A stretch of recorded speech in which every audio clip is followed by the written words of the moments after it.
Discharge भी नहीं हुआ, वर्ड एग्रीमेंट में नहीं हुआ, ये हो गया यानी कि नहीं हुआ, क्योंकि सवाल है ही एक्सेप्शन के। ठीक है, यानी कि आप लोगों का आज कवर हुआ है, if I am not wrong, fraud, misrepresentation, coercion, under influence, mistake, बस इसका आगे नहीं जा पाए। ठीक है, यानी कि मुझे फिर चेंज करना पड़ेगा अपना कंटेंट, फिर तो आज आप बहुत जल्दी फारिग हो जाएंगे।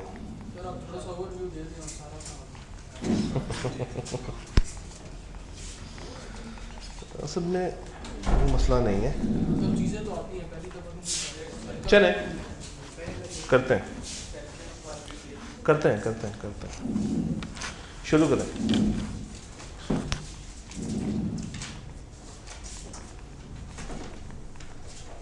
अस्सलामु अलैकुम।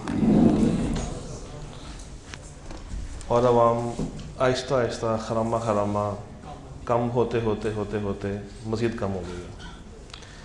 ऑनलाइन अवेलेबल करने की देर थी और इसी ख़दशे की वजह से हमने शुरू में उसको ऑनलाइन नहीं किया था कि आवाम को हम फ़िज़िकल बुलाना चाह रहे थे, क्योंकि जब तक आप फ़िज़िकली अपने आप को नहीं असेस करेंगे, रिकॉर्डिंग्स तो आपने सेशन का स्टार्ट में भी ली होंगी ना, आज तक वो पूरी हो पाई हैं ना ये। इसीलिए हम लोगों ने अगली जो अटैम्प्ट है उसमें कॉम्बो बैच ख़त्म कर दिया। हमने कहा यहाँ से फ़िज़िकल आओ या प्योर ऑनलाइन जाओ, अदरवाइज़ बच्चा लेता तो कॉम्बो था इस नीयत से कि वो फ़िज़िकल आएगा, मगर ना वो कभी फ़िज़िकल का रहा ना वो ऑनलाइन का रहा। अब अगर किसी को बहुत ही शदीद मजबूरी है तो वो अपना अलग से टॉप अप करवा सकता है, अदरवाइज़ हमारी तरफ से ये सिर्फ फ़िज़िकल ओनली ही है। अच्छा जनाब, शुरू करते हैं फ्री कंसेंट। अब हमें पता है कि फ्री कंसेंट में हमारे पास कितनी बातें हैं, क्वेश्चन नहीं है, अनड्यू इन्फ्लुएंस नहीं है, फ्रॉड, मिसरिप्रेजेंटेशन और मिस्टेक। एक ऐसा एरिया जिसको आईकैप ने बहुत कम टेस्ट किया है, ना होने के बराबर टेस्ट किया है, दैट इज मिस्टेक। शायद रीसेंट पेपर में या उससे पीछे आईकैप ने एक सवाल टेस्ट किया, उसके अलावा मिस्टेक से कोई आज तक अच्छी टेस्टिंग नहीं की आईकैप ने। मगर क्वेश्चन, अंडर इन्फ्लुएंस, फ्रॉड और मिसरिप्रेजेंटेशन को आईकैप तसल्ली से टेस्ट करता है। 3 नंबर के लिए, 4 नंबर के लिए, 5 नंबर के लिए आईकैप यहाँ से शॉर्ट सिनेरियोज निकालता है और आपके कॉन्सेप्ट्स को टेस्ट कर रहा होता है।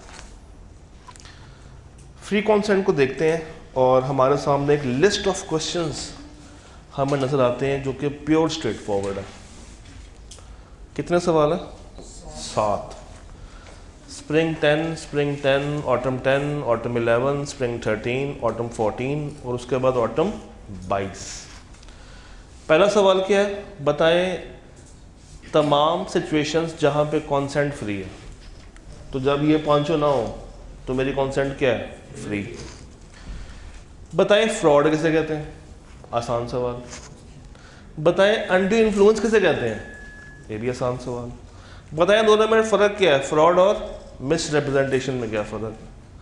फिर बताएं क्या डिफरेंस है between coercion and undue influence, और फिर से बताएं अनड्यू इन्फ्लुएंस और फ्रॉड।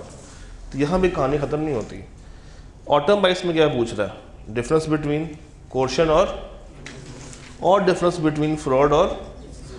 तो ऑटम 22 के पेपर में 8 नंबर सीधे स्ट्रेट फॉरवर्ड थे। ये रिसेंट पेपर के आसपास की बात हो रही है। 8 नंबर इतने सीधे। अच्छी बात है, बुरी बात है? बहुत अच्छी बात जी। स्प्रिंग 11 का एक सवाल पढ़ें ज़रा। पहले खुद रीड करें सवाल, आज मैंने रीडिंग आपसे करानी है।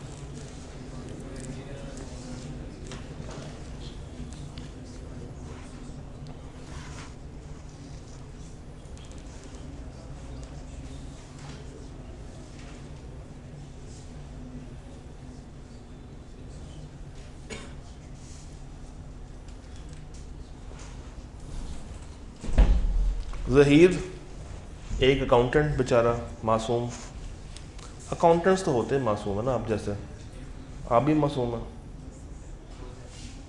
नहीं है? कहाँ लिखा था? छुट्टियां करना आप लोगों ने स्टार्ट कर दी हैं, टेस्ट आप लोग नहीं देते हैं, तैयारी आप लोग नहीं करते हैं। मासूम है तो वाला ये अगर पहले पढ़ लिया होता। Zaheer an accountant in Abid's company embezzled and absconded। अब अगर एक बच्चे की अंग्रेज़ी ख़राब है तो वो तो पहले यहाँ पे फंस जाएगा कि what is embezzled and what is absconded। क्या होता है एम्बेजल्ड? कैसे कहते हैं एम्बेजल्ड? सर एम्बेजल्ड क्या होगा? लास्ट रो में बिल्कुल कैमरामैन भाई से एक स्टेप पहले आपके साथ वाले भाई जो सेंटर बैच के मुझे हंस रहे हैं, ये एम्बेजल्ड क्या होता है? नहीं पता तो किसने पूछना था? सर ये एम्बेजल्ड क्या होता है? नहीं आइडिया। ये एम्बेजल्ड क्या होता है? नहीं आइडिया। Very good. ये एम्बेजल्ड क्या होता है? आप में से कोई भी अगर बताना चाहे। एम्बेजल्ड नॉट, नहीं लिख लें। एम्बेजल्ड कहते हैं चोरी करना। एम्बेजल्ड इज हेरा फेरी करना, चोरी करना, हेरा फेरी, चोरी। एम्बेजलमेंट से ये वर्ड निकला है, हेरा फेरी करना, चोरी करना। तो जब कोई ऐसे मुश्किल लफ्ज़ आते हैं तो पूछा करें। जब तक आप नहीं पूछेंगे मेरी अजम्पशन ये रहेगी कि आपको आता है। तो एम्बेजल्ड का मतलब क्या हुआ? चोरी, चोरी चोरी, चुपके चुपके। एंड absconded, अब ये absconded एक नया वर्ड आ गया, इसके बारे में भी हम 3 सैंपल लेंगे। absconded, good. absconded, बेहतरीन। सर आपकी शर्ट बहुत प्यारी है। absconded, absconded, हाँ भज गया, चोरी करके भाग जाना। absconded मीन्स फरार हो जाना, नस जाना। तो ज़हीर जो कि आप जैसा मासूम अकाउंटेंट था, उसने पहले क्या किया? कैश चुराया और उसके बाद 9,11 हो गया विद रुपीज़ 5 मिलियन। आबिद उसकी बीवी के पास पहुंच गया और उससे एक प्रॉमिसरी नोट साइन करवा लिया। ओए होए, एक और मुश्किल वर्ड आ गया, प्रॉमिसरी नोट। ये तो पढ़ा होगा, क्या होता है प्रॉमिसरी नोट? ये भाई बताएंगे। क्या बात है, कहना क्या चाहते हो? खुल कर बताओ। वो तो सबको पता है कि ये नेगोशिएबल इंस्ट्रूमेंट है। थोड़ा सा इस पर मज़ीद अगर आप 32 वाट के बल्ब को ऑन करके रोशनी डालना पसंद करेंगे।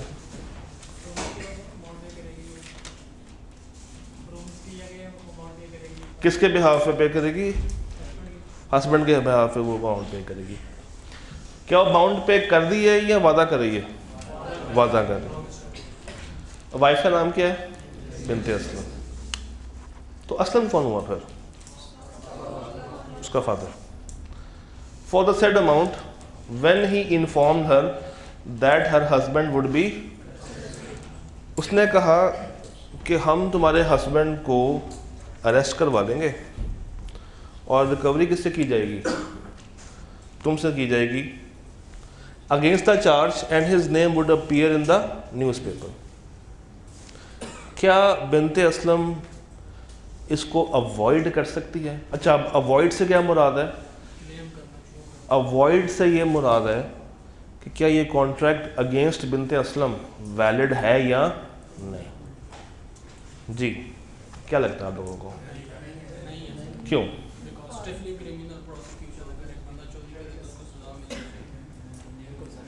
बिनते असलम से वो प्रॉमिसरी नोट साइन करवा रहे हैं, क्या वो उससे मुकर सकती है? बिनते असलम क्या जाके ये केस कर सकती है कि मेरे पे ज़ोर ज़बरदस्ती की गई है, मेरे पे अनड्यू इन्फ्लुएंस किया गया है, कि हम तुम्हारे हस्बैंड को जेल करवा देंगे अगर तुमने ये कागज़ साइन नहीं किया? क्या बिनते असलम एक एग्रीव्ड पार्टी है या डिफ़ॉल्टिंग पार्टी की साथी है? डिफ़ॉल्टिंग पार्टी की साथी है। और क्या ये जो ये जो आबिद है, क्या ये फर्जी केस डाल रहा है या किसी एक्चुअल हकीकत पे मुबनी केस डाल रहा है? और जो उसने काम किया, क्या वो काम अच्छा था? चोरी करके भागना, पैसे लेके भागना अच्छी चीज़ होती है? नहीं। तो बिनते असलम उसको अवॉइड नहीं कर सकती। इसका मतलब है कि वो अगर साबित करने जाएगी मेरे पे कोशन हो रही है या मेरे पे अनड्यू इन्फ्लुएंस रखा जा रहा है, तो ऐसा नहीं है। रीज़न क्या है? रीज़न क्या है? कि उसके शोहर ने कोई अच्छा काम नहीं किया, तो वो उसको वॉइड नहीं करार दे सकती, वो अपने आप को एग्रीव्ड पार्टी साबित नहीं कर सकती। तो अगर वो जाती है और कोर्ट में कहती है कि जनाब मेरे ऊपर तो कोर्शन हुई है, मेरे से ज़ोर ज़बरदस्ती साइन लिए गए हैं, तो कोर्ट उसकी बात मानेगा? नहीं। कोर्ट ये कहेगा तुम तो आ गई हो ना, चल अंदर। क्योंकि इसके ज़रिए फिर किसको पकड़ा जाएगा? इसके हस्बैंड को पकड़ा जाएगा। Am I clear on this? तो 3 नंबर की कहानी। पहले ये डिसाइड करें कि क्या ये कोर्शन है या अनड्यू इन्फ्लुएंस है। आपके मुताबिक क्या है, ये कोर्शन है या अनड्यू है? ये कोर्शन है, ये कोर्शन है। कोर्शन में 2 बातें थी, किसी को नुकसान पहुंचाना या उसकी प्रॉपर्टी को नुकसान पहुंचाना, या किसी को या किसी की प्रॉपर्टी को नुकसान पहुंचाने की धमकी देना। तो यहाँ पे भी क्या दी जा रही है? धमकी दी जा रही है। तो ये अंडर क्वेश्चन फिर भी काउंट नहीं होगा, क्योंकि इसका हस्बैंड वाकई में क्या है? चोर है। तो ये इसको वॉइड करार नहीं दे सकती। तो सबसे पहले आपने उसको डिफाइन कर दिया जो उसके लॉ है, एक्सप्लेन किया हल्का सा और अपना फैसला सुना दिया। ये सवाल देखें।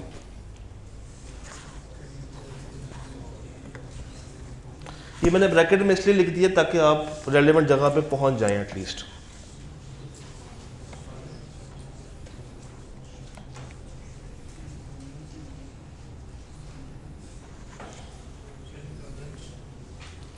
Kareem bought a textile mill from Like on his assurance and a certificate from registrar that जो मिल है और जो उसके एसेट्स हैं are free from any encumbrance।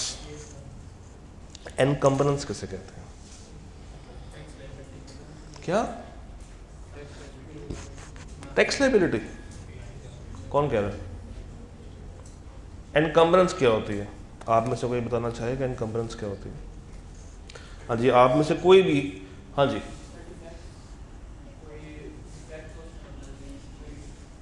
Encumbrance करीब करीब हो, कोई खामी ना हो, कोई लिमिटेशन ना हो, और कोई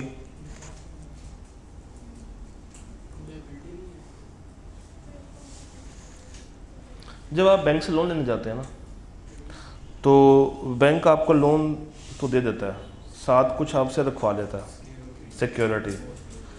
तो जो सिक्योरिटी बैंक ने अपने पास रखवाई है, अब बैंक उस पर ये हक रखता है कि अगर आपने लोन वापस ना किया तो ये एसेट वो बेच सकता है, जब्त कर सकता है।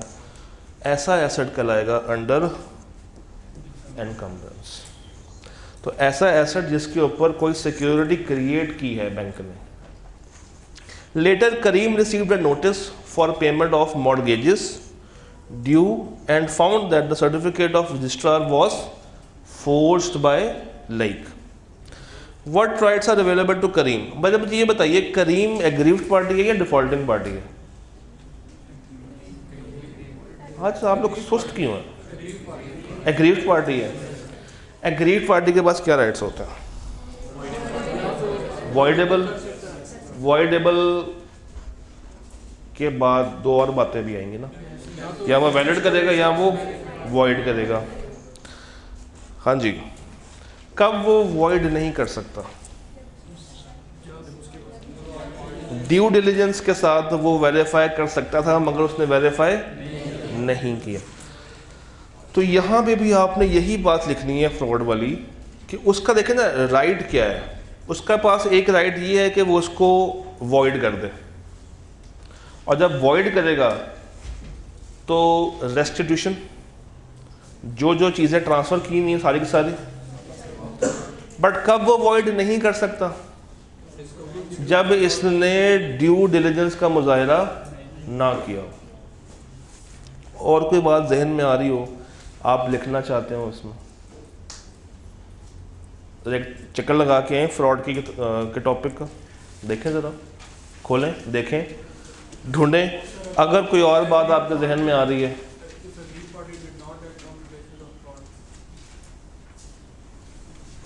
मुझे ये बताइए, इसने जो फैसला किया है ये किस बेसिस पे किया है? ये जो फैसला किया है करीम ने, लाइक की बेसिस पे किया, लाइक के बेकावे में आगे किया। अश्योरेंस कौन दे रहा है? लाइक। सर्टिफिकेट कौन ला के दे रहा है? लाइक। तो धोखा भी कौन कर रहा है? लाइक। इसका मतलब है कि इसने लाइक के बिहाफ पे ये फैक्ट्री को बाई किया था। हाँ, अगर ये थोड़ी सी ड्यू डिलिजेंस कर लेता तो ये फ्रॉड से बच जाता। तो अगर इसने की है बट स्टिल ये फ्रॉड को डिटेक्ट नहीं कर पाया, तब तो इसका ये राइट है कि उसको वॉइडेबल करके वॉइड बना सकता है। बट अगर इसने सिरे से ही नहीं की तो फिर ये इसको वॉइड नहीं कर सकता। साबित कैसे करेगा और कौन करेगा कि इसने ड्यू डिलिजेंस की है? कोर्ट में साबित कौन करेगा? ये खुद ही साबित करेगा जो क्लेम कर रहा है। और दूसरी चीज़ ये कि ये फ्रॉड क्यों बना? क्योंकि ये दूसरे के बहकावे में आके इसने कॉन्ट्रैक्ट किया। अब ज़रा मुझे जाएं, चैप्टर 4 खोलें, वहाँ पे फ्रॉड का टॉपिक खोलें, वहाँ से देख के बताएं कोई और पॉइंट जो कि शायद हम मिस करें और आप लिखना चाहते हो।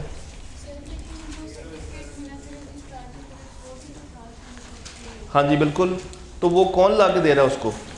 लाइक ला के दे रहा है ना। उसने उसको देखा, उसने बिलीव कर लिया, तो इसको थोड़े बहुत अपने भी तो हाथ पांव मारने चाहिए थे। आप जाएं गाड़ी ख़रीदने के लिए, जिसके पास गाड़ी है वो आपको झूठी बात बता दे कि ये गाड़ी जो है वो कम पेट्रोल देती है, और आपको एक झूठा सर्टिफिकेट भी दे दे, और आप सर्टिफिकेट दे के मान जाएं। साथ वाली शॉप पे जाके एक दफ़ा कंफर्म ना करें कि सर्टिफिकेट असल बना हुआ या ख़राब बना, तो गलती किसकी है?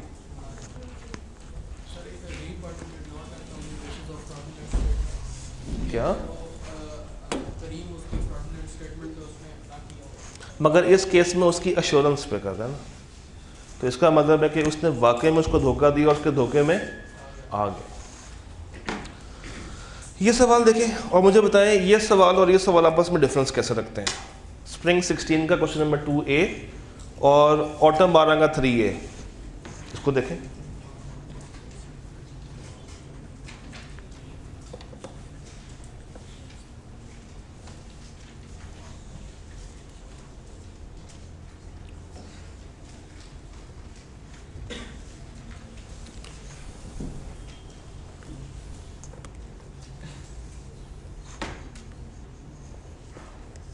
इसका सोल्यूशन जो आई कैप का है उसको भी हमने चेंज भी करना है इस सवाल में। ये नीचे मैंने लिखा हुआ,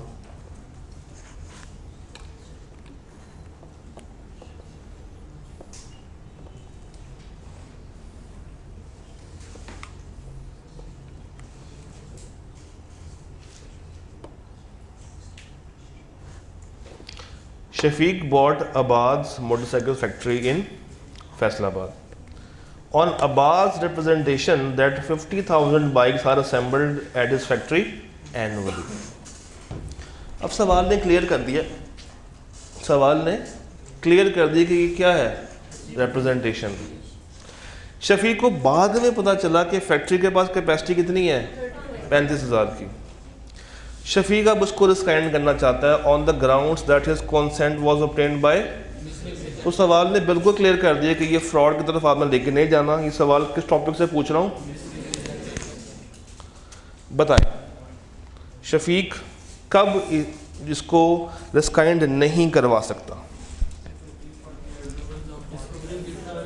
जब उसके पास ऑर्डिनरी डिलीजेंस वाली ऑप्शन अवेलेबल होती है और उसने उसको एक्सरसाइज ना किया होता। और कोई बात? इग्नोरेंस। अगर आप आई कैप के सोल्यूशन पे जाएंगे तो उन्होंने और बहुत सारी बातें लिखी हुई हैं, उसको काट दें। किताब मुझे दिखाते हैं ज़रा, नई वाली किताब, जो नई किताब है। हाँ ये दिखाना ज़रा मुझे। आई कैप इसका सोल्यूशन जो दे रहे हैं ना वो थोड़ा सा चेंज है।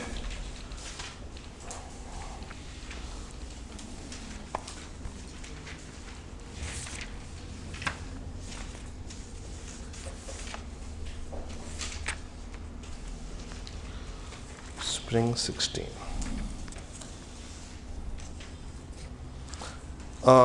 आइए जरा इसका जवाब पे आए।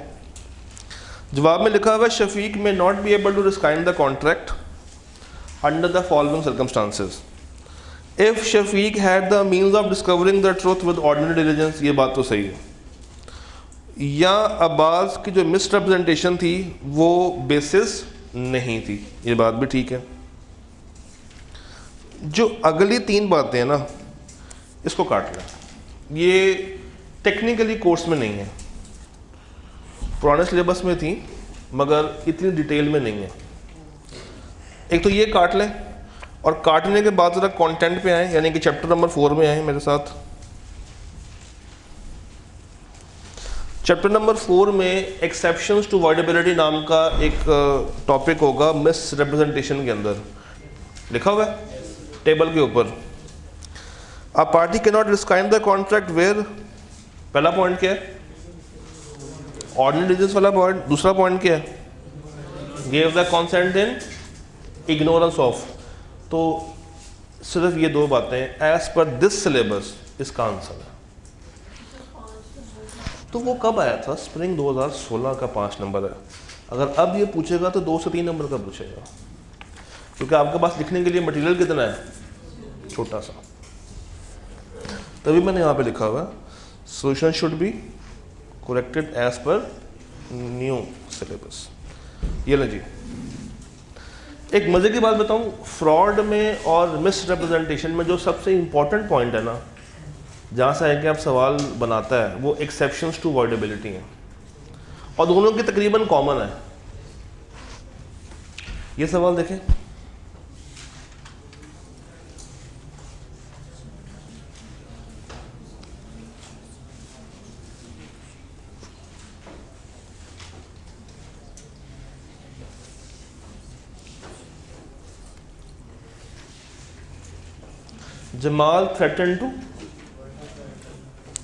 जमाल ने थ्रेटन किया राफिया को कि वो उसके बेटे का मर्डर कर देगा अगर उसने घर मुजाहिद को नहीं बेचा। क्वेश्चन है स्ट्रेट में। अच्छा, यहाँ पे इसके लिए वॉइडेबल हो जाएगा, चाहे तो वैलिड करके बेच दे, चाहे तो वॉइड करके ख़त्म कर दे। यहाँ पे तो चले बात समझ आती है, मगर यहाँ पे आप लोगों ने इस सवाल में आप लोगों ने उसका साथ क्यों नहीं दिया था? क्योंकि यहाँ पे उसका हस्बैंड ऑलरेडी एक क्रिमिनल एक्टिविटी में इन्वॉल्व था। यहाँ पे उसके बेटे का कोई ऐसा कसूर नहीं। ये सवाल लिखिएगा, 3 नंबर का सवाल है, आपके पास 6 मिनट है। Your time starts now. और register like we used to check, sample basis पे कोई से 10 मेरे पास आपने इकट्ठे करके ले आने। अब आपकी डिस्क्रिप्शन है कि आप एक लाइन से उठा दें सारे, ये अब आपने फैसला करना।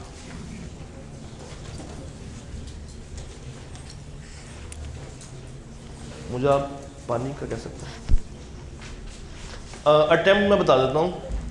ऑटम 17 का 3A, और मैंने एक वर्ड को हाईलाइट भी किया होगा। देयर इज अ रीजन कि मैंने क्यों हाईलाइट किया।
हो रहा है? पक्की गल या कच्ची गल?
आखिरी 2 मिनट है।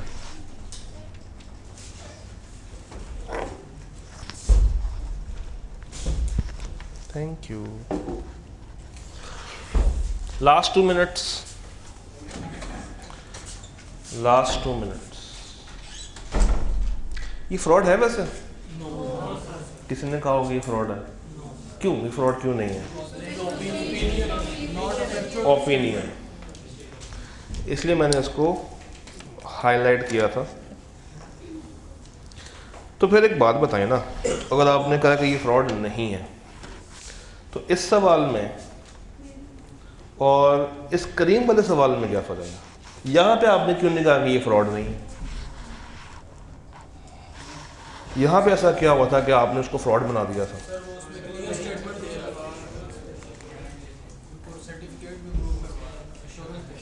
अश्योरेंस, अश्योरेंस के वर्ड में और ओपिनियन के वर्ड में ज़मीन आसमान का फ़र्क है। ये लिख लें, कहीं लिख लें, लिख लें। अश्योरेंस का मतलब होता है कि आप 100% गारंटी दे रहे हैं ये ऐसा ही है, और ओपिनियन कहते हैं ऐसा मुझे लगता है कि शायद ऐसा हो जाए, तो वो ओपिनियन। बट एक तरफ आप पक्की बात कर रहे हैं, आप पक्का झूठ बोल रहे हैं, जिस तरह हम बोलते हैं कि सर हम लोग पढ़ गए हैं, और एक तरफ कुछ अच्छे बच्चे होते हैं जो कहते हैं कि सर हमें लगता है कि हम पढ़ गए हैं। मुझे लगता है वो क्या है? ओपिनियन। लो, क्या ये रैंडम बेसिस पे है?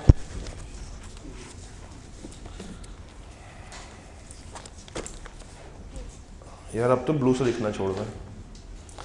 Sharif's statement is just an opinion, so that's why Sharif clearly indicated that he was not sure about it.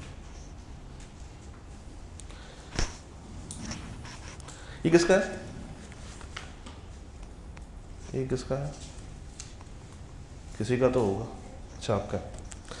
आपने लिखा है Sharif statement is just in opinion. पहली बात तो ये कि इन नहीं है, is just an opinion. So that's why Sharif clearly indicated, मगर वो क्लियरली इंडिकेट नहीं कर रहा। Sharif clearly indicated that he was not sure about it. आप बस ये लिख दें कि उसने एक ओपिनियन दी है। क्यों दी है? क्योंकि ये श्योर नहीं है। तो वो जो वर्ड लिखा है ना क्लियरली इंडिकेटेड, वो नहीं आना चाहिए। और आपने एक ही बात को 2 दफ़ा, पहले कान यहाँ से पकड़ा है, फिर वही कान यहाँ से पकड़ा, तो ये थोड़ा सा अल्फाजों का हेर फेर किया जा सकता है।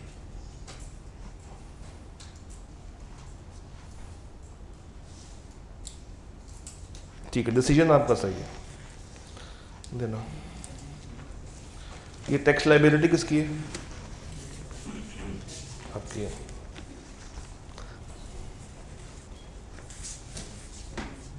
अच्छा, मुझसे ना बच्चों ने ग्रुप में पूछा था, या पता नहीं पर्सनल पूछा था कहीं, कि सर अगर हमसे हेडिंग ना बन रही हो, या अगर हमें हेडिंग ना बनानी आ रही हो एग्जाम में बैठ के, या हमें लग रहा हो कि हम पैनिक कर रहे हैं, तो क्या करें? तो अगर आप हेडिंग के साथ थोड़ा सा डिस्कम्फर्ट में आ रहे हैं तो बेशक आप हेडिंग्स को अवॉइड करके फिर पैराग्राफ्स के बीच में गैप देना शुरू कर दें और कटिंग ना किया करें, आपका ठीक है जी। ये भाई या ये बहन, भाई representation must be factual,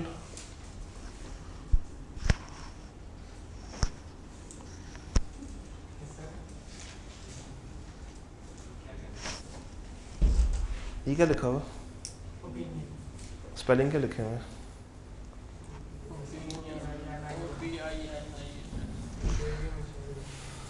मेरी हमेशा यही गलती होती है।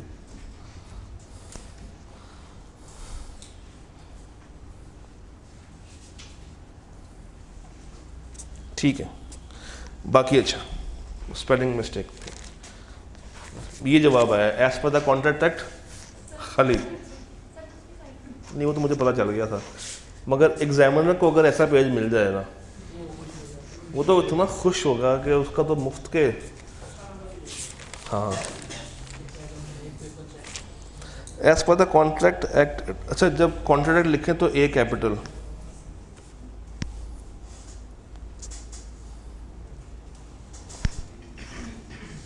ठीक है, गुड गुड गुड। बाकी दिखाना, तब तक आप ज़रा इसके बारे में ज़ोर आजमाई करें, ये दोनों सवालों के बारे में, जब तक मैं इसको चेक कर लूँ। ये किसका है? ये वाले भाई या बहन,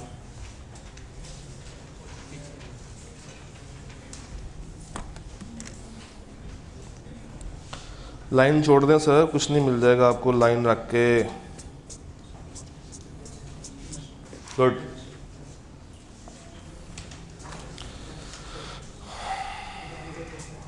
ये भाई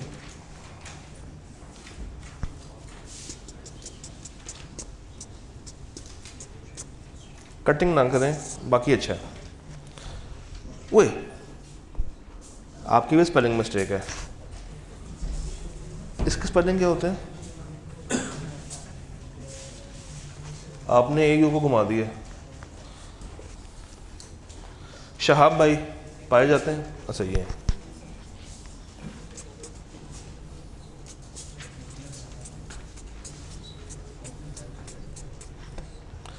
अच्छा 2500 मैंगो होगा या 2500 मैंगोज होगा? मैंगो, हाँ, अगर आपने मैंगोज ट्रीज लिखा है हाँ तो वो मैंगोज ट्रीज नहीं, ये क्या है? Mango trees.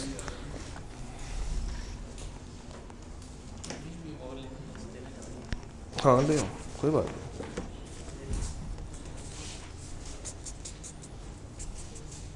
Good, much better. ये कौन है? Good, this is much better. यार इसका वो बनाओ, हाँ इनसे पहले पूछ लें अगर ये अलाउ करती हैं तो। बाद में उन्होंने कहना सर वो स्कैन आपने करवाया था ना तो मुझे नज़र लग गई, ये तो नहीं कहेंगे आप बाद में। ये कौन है? आई कैप को आपने पैसे पूरे दिए हैं? एग्जाम फी नहीं दी? कोई किस्तें कराई हैं? कोई कम पैसे दिए हैं? तो एक लाइन में इतना डाटा भरने की ज़रूरत क्या है जब आपके पास पूरा सफ़ा नीचे वाला खाली है? एक तो आपने डाटा बीच में घुसा दिया है, थोड़ा सा स्पेस देकर उसको एक अच्छी शक्ल दी जा सकती है। लिखा सही है मगर प्रेजेंटेशन बहुत फारिग कर गए हो।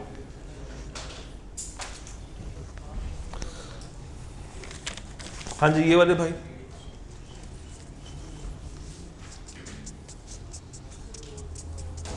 गुड। दिस वन, तो जी एक ही पैराग्राफ में सब कुछ ही डाल दिया आपने भी, और ये मैं डे 1 से कह रहा हूँ। तो क्या फ़ायदा हुआ इतनी तकरीर करने का? क्या फ़ायदा हुआ क्लास में करवाने का?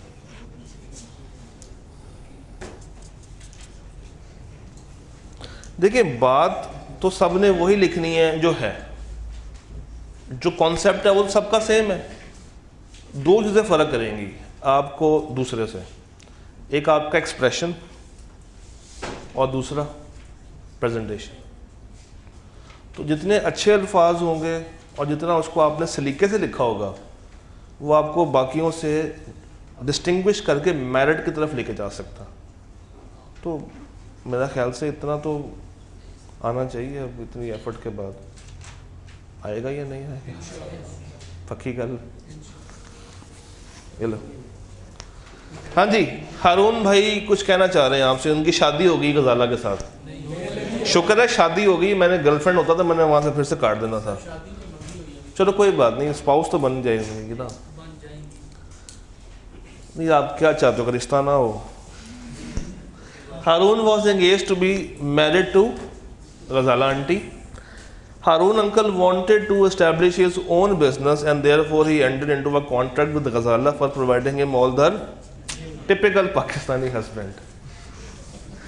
मेरे पास पैसे नहीं है, एंगेजमेंट कर लेता हूँ मगर एक शर्त पे, जो तुम्हारे पास जेवर है वो दे देना, मैंने बेच के क्या करना है, बिजनेस करना। हम टीवी का ड्रामा टाइप नहीं लग रहा? कौन सा ड्रामा चल रहा है आजकल ऐसा, इनको पता होगा। मैं तो बहुत दूर हूँ हम टीवी से।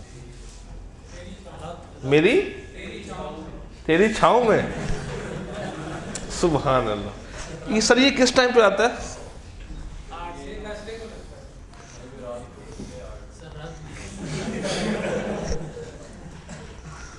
नहीं अच्छा है, मतलब आपके पास अगर नॉलेज ऐसी है तो यानी कि आपकी वाइफ आपसे बहुत खुश रहने वाली है। इकट्ठे बैठ कर देखिएगा। Harun agreed to give her a small share in business profit. अच्छा, ये सवाल जब यहाँ तक आया ना तो ऐसा फील करवा रहा है कि ये वैलिड कॉन्ट्रैक्ट है। कैसे? रेसिप्रोकल हो रहा है। तुम मुझे जेवर दो, मैं तुम्हें प्रॉफिट में सर देता हूँ।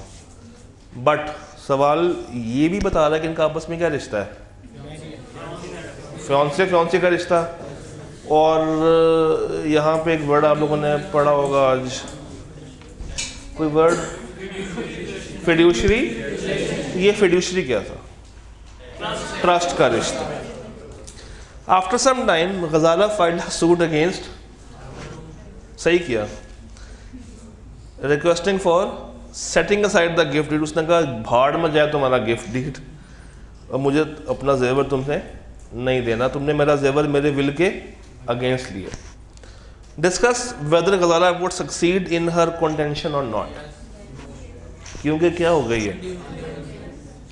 अच्छा, अनड्यू इन्फ्लुएंस में और कोर्शन में एक फ़र्क आता है।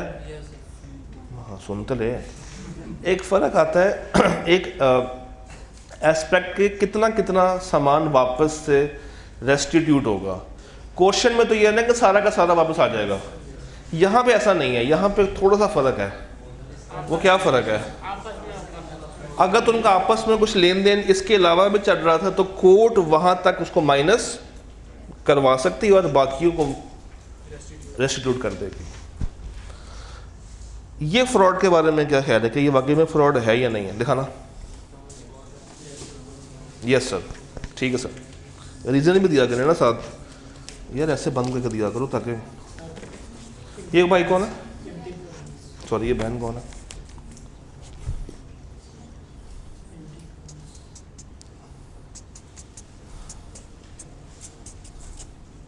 Very good.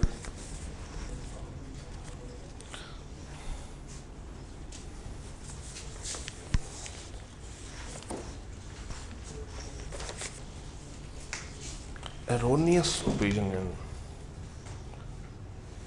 आपने कहा क्या मुश्किल वर्ड यूज़ करता है, मैं उससे मुश्किल वर्ड यूज़ करूँगी। ठीक है, नॉट बैड है। तो एंड कहाँ पे हो रहा है?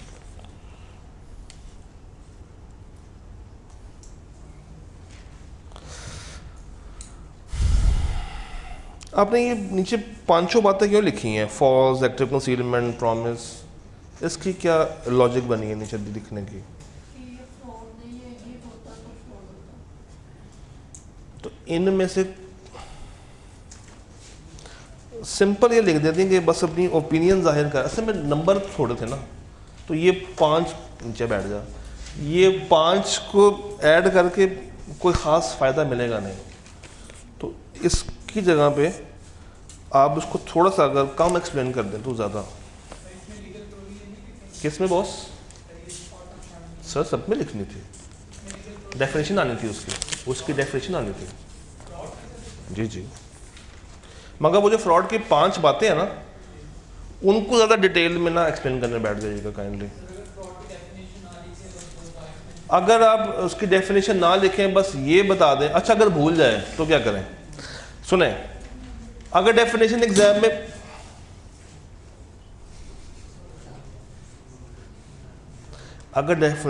में भूल जाए, ना ज़हन में आ रही हो, और सवाल केस स्टडी का हो, तो क्या किया जाए?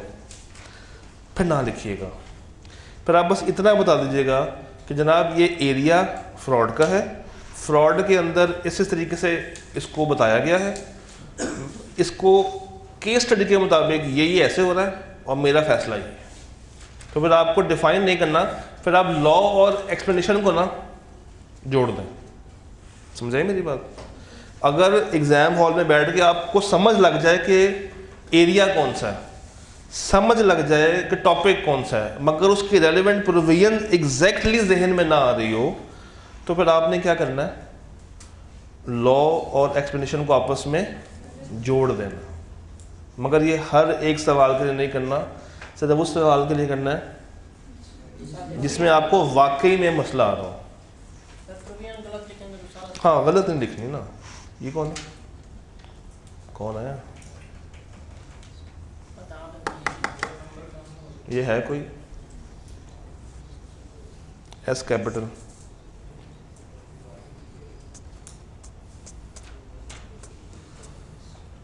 गुड। हाँ जी, नीचे क्या हो रहा है सुल्तान वाले सवाल में? Sultan bought electronic appliances worth ₹7 lakh from Zameer on 30 days credit. At the time of purchase, Sultan knew that he was insolvent. उसको पता था कि वो क्या है? एम्प्टी प्रॉमिस, यही है। अब यहाँ पे आपको वर्ड एम्प्टी प्रॉमिस का वर्ड लाजमी लिखना चाहिए ताकि आप डिस्टिंग्विश कर पाएँ कि ये अगर फ्रॉड है तो किस वजह से फ्रॉड है। और नीचे आपने क्या बताना उसकी? नहीं, एक चीज़ उसको पता है कि उसने पूरी नहीं करनी, वो एम्प्टी प्रॉमिस में आएगा, खोखला वादा। ये सवाल लिखिएगा ज़रा काइंडली, ये सवाल लिखिएगा प्लीज़, राइट इट डाउन।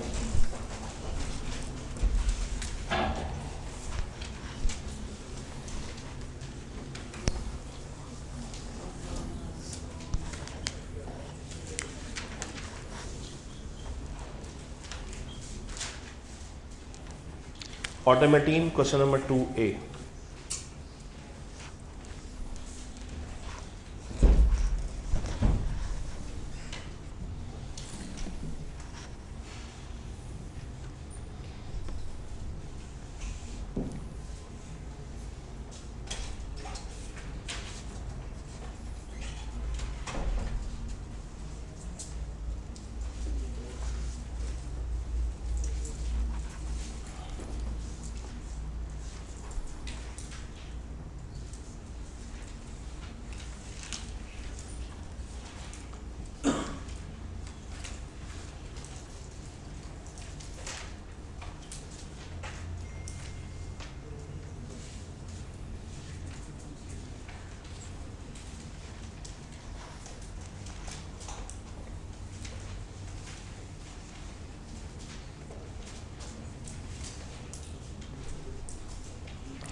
जी करें करें, शाबाश।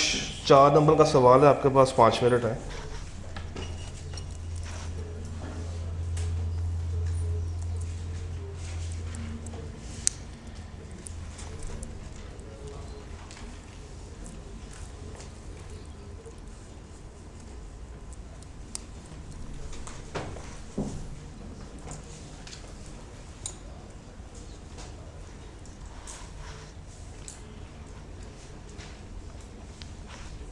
ये वापस कर दो जिनके हैं, फिर वापस ले आना। ये सवाल कर दो आपके।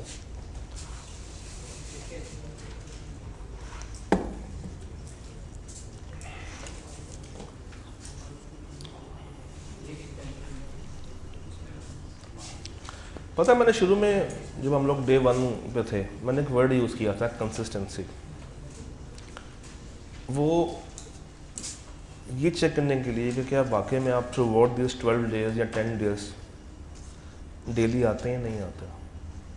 तो अब तक जो लोग बचे हैं ये कंसिस्टेंट अवाम है। जो आखिरी दिन तक रहेगा इसका मतलब है कि वो अपने साथ फ्रॉड नहीं कर रहा, वो अपने साथ धोखा नहीं दे रहा। तो थोड़ा सा जो कैमरे के पास सुन रहे हैं, जो बैठे हैं, अगर आपका आगे भी नहीं आने का प्लान है तो इसको रीअसेस करें, क्योंकि अभी हमने 50 नंबर का पोर्शन आज कवर किया है। इसके बाद पार्टनरशिप है, नेगोशिएबल है, क्रैमिंग वाले एरियाज़ हैं। अभी तो कहानी बहुत पड़ी हुई है। अपने आप को रीअसेस करें, अदरवाइज़ एग्ज़ाम में आप लोगों ने परेशान होना है।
हमने पिछली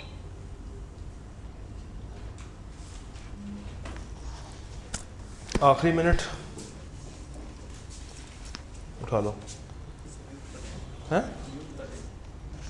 मेरे पास नहीं है उसका। ये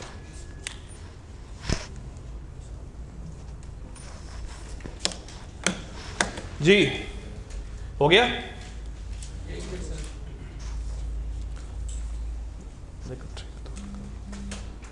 एनी 10 रैंडम बेसिस पे 10 कोशिश करना, जिन्होंने पहले नहीं दिया उनका हाथ में है।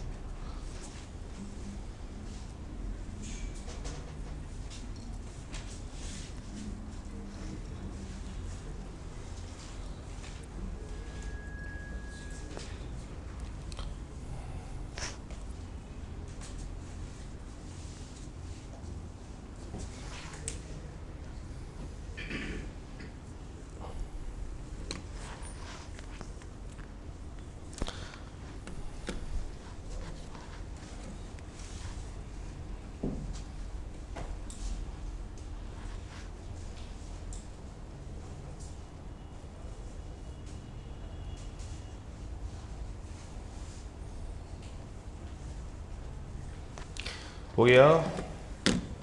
ओ भाइयों,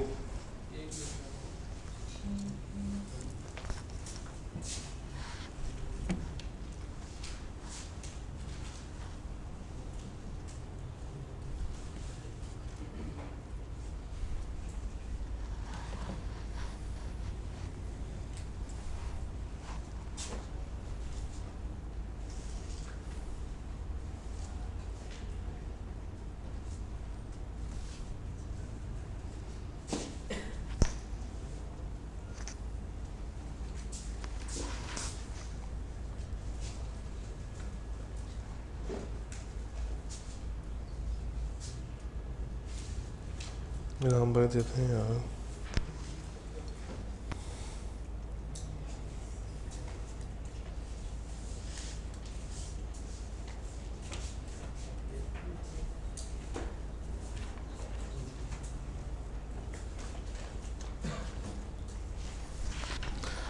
मुगल एंड दाऊद, आप खैर रुकना ही नहीं है, Mughal and Daud are trading in rice.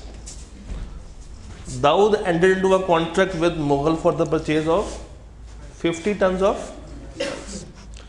Dawood के पास एक प्राइवेट इंफॉर्मेशन है कि जो प्राइसेस हैं वो अफेक्ट होंगे, और अगर ये दूसरी पार्टी को बताता तो दूसरी पार्टी भी क्या होती, साथ अफेक्ट हो जाती. When Mughal through his own resources came to know about the price, he accused Dawood कि तुमने फ्रॉड किया है और ये कॉन्ट्रैक्ट क्या करो, ये क्या लिखा हुआ है ना रेप्यू. अब चूंकि इस सवाल ने एक मुश्किल वर्ड यूज कर दिया है, इसका मतलब है कैंसर. क्वेश्चन इज कि क्या ये इंफॉर्मेशन जो है प्राइस वाली, क्या बगैर पूछे बतानी चाहिए थी या नहीं, कि यहाँ पे साइलेंस इक्वल टू स्पीच होना चाहिए था या नहीं होना चाहिए था.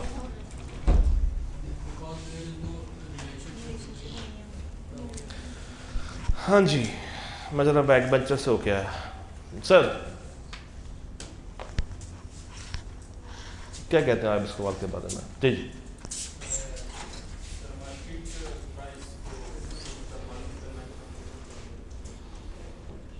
एक बंदा दुकान पे गया चावल लेने के लिए, सवाल को आसान कर देता हूँ. एक बंदा दुकान पे गया चावल लेने के लिए, उस वक्त चावलों की प्राइस है 80 रुपये किलो. मैं कस्टमर हूँ, आप सेलर हैं. आपको पता है कि ये प्राइस चावलों की कल कम हो जाएगी, 80 से कम होके 60 की हो जाएगी, और अगर आप ये मुझे आज बता देते तो मैं आज ना लेता चावल, कल लेता जब कम हो जाते. आपने मुझे नहीं बताया. अब कल जब मुझे पता चला कि प्राइस कम हो गई है तो मैं आपके पास लड़ने आ गया कि आपने मेरे साथ क्या किया. अब आपने बताना ये है कि क्या ये प्राइस चेंज जो कि आपको ऑलरेडी पता थी, आपका ये मुझे बताना बनता था या नहीं. डिपेंड करता है कि मैंने आपसे पूछा है या नहीं. अगर तो मैंने आपसे पूछा है तो इन पे बताना फ़र्ज़ है, और अगर मैंने आपसे नहीं पूछा फिर देखना ये पड़ेगा कि क्या आपका मेरा कोई फिड्यूशरी रिश्ता है या नहीं. अगर तो नहीं है तो कोई मसला नहीं है, आपकी खामोशी को मैं फ्रॉड काउंट नहीं करूँगा. और अगर रिश्ता था, ये मेरे मामे के पुत्र लगते हैं, फिर इनको मुझे बताना चाहिए था, चाहे मैं पूछता या चाहे मैं ना पूछता. मैं क्लियर, ये वो साइंस वाली बात है. तो ये सारी बातें 4 नंबर के लिए किसने लिखी हैं, ज़रा हाथ खड़ा करेगा. 1 2 3 4 5 6 7. भाई ने इतना हाथ खड़ा किया, फिर से बिठा दिया. 7. ये सारी बातें किसने लिखी थी. 8 9. बाकी हज़रात ने क्यों नहीं लिखी. आप समझ आ गया, अब लिख लेंगे. अच्छा क्या कहते हैं आप लोग, हम ये कर ले वर्ड एग्रीमेंट या कंटेंट कवर करने के बाद ही आप लोग करना पसंद फरमाएंगे. मैं इसमें एक हिंट आपको थोड़ा सा गाइडेंस दे देता हूं कि ये जो सवाल है ना मंसूर और आरिफ वाला, इसको लाजमी लिख के करना. कोई और सवाल करे या ना करे वर्ड एग्रीमेंट्स में से, this question should be done in writing. Autumn 16 question number 2B, क्योंकि ये एक सवाल में 4 बातें पूछाएगा आपसे. Agreement in the stand of trade क्या है, उसकी एक्सेप्शन क्या है. Agreement in the stand of legal proceeding क्या है और उसकी एक्सेप्शन क्या है. तो ये एक अभी नहीं करना, जस्ट नोट कर लें कि ये ऑटम 16 का क्वेश्चन नंबर 2B आपने लाजमी करना है जब भी आप लोगों का करने का मूड हो.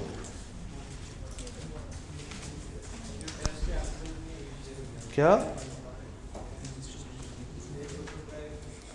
फिर एक चीज मैं आपसे और पूछना चाहूंगा.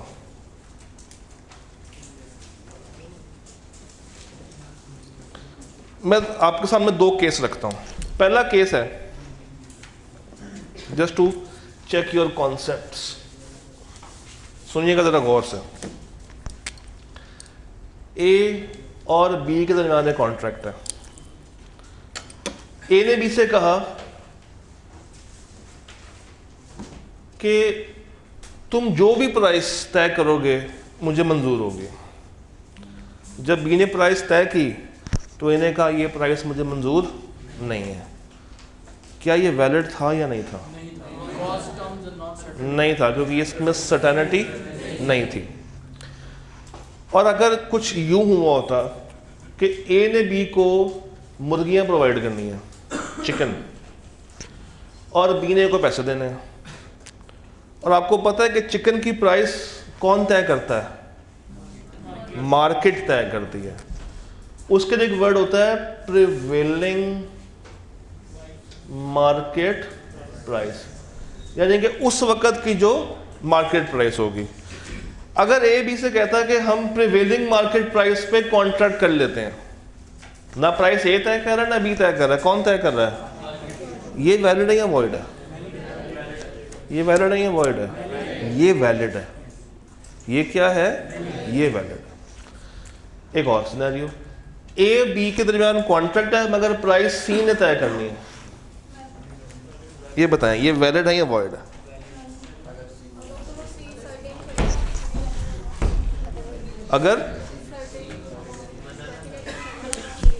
अगर सी ये कहे कि यार मैं बाद में तय कर दूंगा, फिर वो अनसर्टन है। और अगर see at the time of formation तय कर दे और दोनों पार्टीज इस पर म्यूचुअली एग्री भी कर रही हों, फिर सर्टन हो जाएगा। और ये तीनों बातें ध्यान में रहेंगी।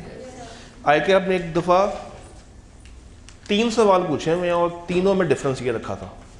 पहला, प्राइस क्या थी? Totally uncertain.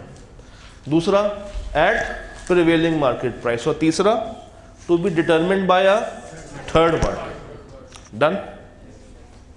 Chapter 4 is done. अगर आप देखेंगे वॉइड एग्रीमेंट, तो इसमें ये सवाल मैंने आपसे क्या लिखने वाला है। अब आप जरा ये सवाल पढ़ें।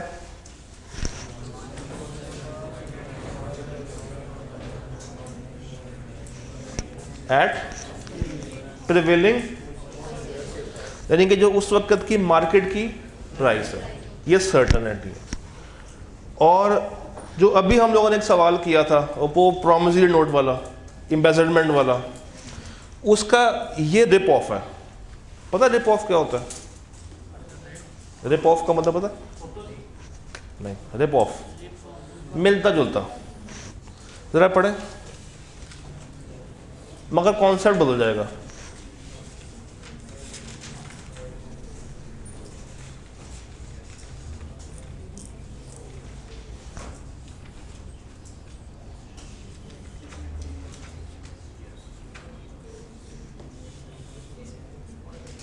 वहां पे वो उसकी बीवी के पास चला गया था। वहाँ यहाँ पे ऐसा कुछ नहीं हो रहा। यहाँ पे वो कह रहा है कि तुम मेरे खिलाफ केस ना करो तो मैं तुम्हें पैसे वापस कर दूंगा। Agreement in restraint of legal, वो उसका बुनियादी हक है। और उसकी 3 एक्सेप्शंस तो खैर जब आप लोग कंटेंट कवर करेंगे तो वो हो जाएंगी। फिर ये सवाल बिल्कुल एक जैसा है। स्प्रिंग 20 में ऐसे एक दफ़ा ये भी पढ़ लें।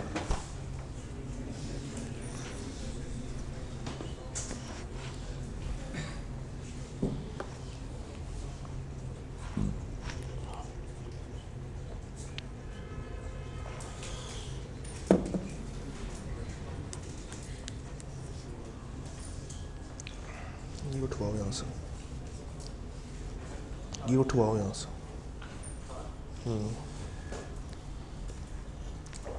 सेम ही फर्क क्या है? कोई फर्क नहीं है। बस यहाँ पे एम्बेसडर, यहाँ पे क्या है? रॉब। उसने वर्ड आसान कर दिया। और ये क्रैमिंग, जो रेड होता है वो कॉमन होता है।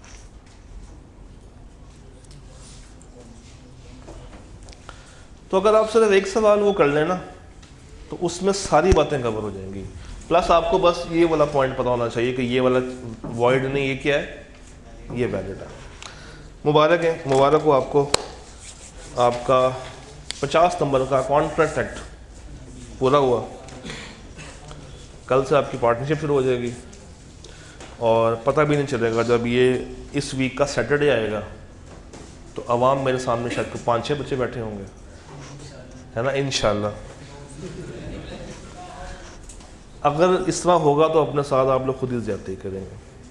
फिर हमारी गाड़ी यहाँ पे रुकेगी नहीं। हमने अगले हफ्ते में 3 दिन में तीनों फुल फ्लेज पेपर्स को भी अटैम्प्ट करना है। अभी अगर आपने गौर किया तो हम 23 के सवालों को इग्नोर कर रहे हैं, तो 2 23 के और 1 24 का। ठीक है जी, अल्लाह दे वाले।